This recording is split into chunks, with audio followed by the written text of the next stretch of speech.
करवा चौथ की सभी को बहुत बहुत शुभकामनाएं। आज हम सुनेंगे करवा चौथ की कहानी। चलिए शुरू करते हैं। बहुत समय पहले की बात है। एक साहूकार के 7 बेटे और उनकी एक बहन करवा थी। सभी सातों भाई अपनी बहन से बहुत प्यार करते थे, यहाँ तक कि वे पहले उसे खाना खिलाते और बाद में स्वयं खाते। एक बार उनकी बहन ससुराल से मायके आई हुई थी। शाम को भाई जब अपना व्यवसाय बंद कर घर आए तो देखा उनकी बहन बहुत व्याकुल थी। सभी भाई खाना खाने बैठे और अपनी बहन से भी खाने का आग्रह करने लगे, लेकिन बहन ने बताया कि उसका आज करवा चौथ का निर्जला व्रत है और वह खाना सिर्फ चंद्रमा को देखकर, उसे अर्घ देकर ही खा सकती है। चंद्रमा अभी तक नहीं निकला है, इसीलिए वह भूख प्यास से व्याकुल हो उठी है। सबसे छोटे भाई को अपनी बहन की हालत देखी नहीं जाती और वह दूर पीपल के पेड़ पर एक दीपक जलाकर छलनी की ओट में रख देता है। दूर से देखने पर वैसा प्रतीत होता है कि जैसे चतुर्थी का चांद उदित हो रहा हो। इसके बाद भाई अपनी बहन को बताता है कि चांद निकल आया है, तुम उसे अर्घ देने के बाद भोजन कर सकती हो। बहन खुशी के मारे सीढ़ियों पर चढ़कर चांद को देखती है, उसे अर्घ देकर खाना खाने बैठ जाती है। वह पहला टुकड़ा मुंह में डालती है तो उसे छींक आ जाती है, दूसरा टुकड़ा डालती है तो उसमें बाल निकल आता है और जैसे ही तीसरा टुकड़ा मुंह में डालने की कोशिश करती है तो उसके पति की मृत्यु का समाचार उसे मिलता है। वह बौखला जाती है। उसकी भाभी उसे सच्चाई से अवगत कराती है कि उसके साथ ऐसा क्यों हुआ। करवा चौथ का व्रत गलत तरीके से टूटने के कारण देवता उससे नाराज हो गए हैं और उन्होंने ऐसा किया है। सच्चाई जानने के बाद करवा निश्चय करती है कि वह अपने पति का अंतिम संस्कार नहीं होने देगी और अपने सतीत्व से उन्हें पुनर्जीवित दिलाकर रहेगी। वह पूरे 1 साल तक अपने पति के साथ सबके पास बैठी रहती है, उनकी देखभाल करती है। उसके ऊपर उगने वाली सुईनुमा घास को वह एकत्र करती जाती है। 1 साल बाद फिर करवा चौथ का दिन आता है।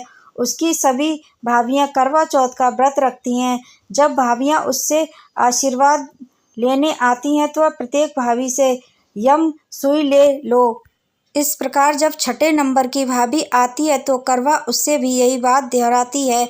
यह भाभी उसे बताती है कि चूंकि सबसे छोटा भाई की वजह से उसका व्रत टूटा था, अतः उसकी पत्नी में ही शक्ति है कि वह तुम्हारे पति को दोबारा जीवित कर सकती है। इसलिए जब वह आए तो तुम उसे पकड़ लेना और जब तक वह तुम्हारे पति को जिंदा ना कर दे उसे नहीं छोड़ना। ऐसा कहकर वह चली जाती है। सबसे अंत में छोटी भाभी आती है। करवा उससे भी सुहागिन बनने का आग्रह करती है, लेकिन वह टाल मटोल करने लगती है। इसे देख करवा उन्हें जोर से पकड़ लेती है और अपने सुहाग को जिंदा करने के लिए कहती है। भाभी उससे छुड़ाने के लिए नोचती है, कचोटती है, लेकिन करवा नहीं छोड़ती है। अंत में उसकी तपस्या को देख भाभी पसीज जाती है और अपनी छोटी उंगली को चीरकर उसमें से अमृत उसके पति के मुंह में डाल देती है। करवा का पति तुरंत श्री गणेश कहता हुआ उठ बैठता है। इसी प्रकार प्रभु कृपा से उसकी छोटी भाभी के माध्यम से करवा को अपना सुहाग वापस मिल जाता है। हे श्री गणेश, माँ गौरी, जिस प्रकार करवा को चिर सुहाग का वरदान आपसे मिला है वैसा ही सब सुहागिनों को मिले। करवा चौथ के दिन सुहागिन महिलाएं व्रत रखती हैं और माता करवा की पूजा करती हैं। इस दिन करवा चौथ व्रत कथा का पाठ करना बेहद शुभ माना जाता है। ऐसा करने से माता करवा प्रसन्न होती हैं और आशीर्वाद देती हैं। करवा चौथ के पर्व का हिंदू धर्म में विशेष महत्व है। इस पर्व को शादीशुदा महिलाएं अपने पति के लिए करती हैं। इस दौरान महिलाएं व्रत रखती हैं और माता करवा की पूजा अर्चना करती हैं। पूजा के बाद रात के समय चंद्रमा के दर्शन कर महिलाएं व्रत का पारण करती हैं। इस दिन माता पार्वती की पूजा अर्चना के साथ करवा चौथ की पाठ कथा करने और सुनने का विशेष महत्व है। ऐसा करना बेहद शुभ माना जाता है। इससे माता करवा प्रसन्न होती हैं, आशीर्वाद प्रदान करती हैं और अमर सुहाग होने का वरदान देती हैं। उम्मीद है आपको ये कथा पसंद आई होगी। पसंद आई हो कथा तो लाइक शेयर एंड सब्सक्राइब जरूर करें। बेल आइकन को भी प्रेस कर दें जिससे कि मेरा नोटिफिकेशन आपके पास सबसे पहले पहुंच जाए। तब तक के लिए धन्यवाद। जय करवा माता। सभी की अमर सुहाग रखना, सभी की मनोकामनाएं पूर्ण करना।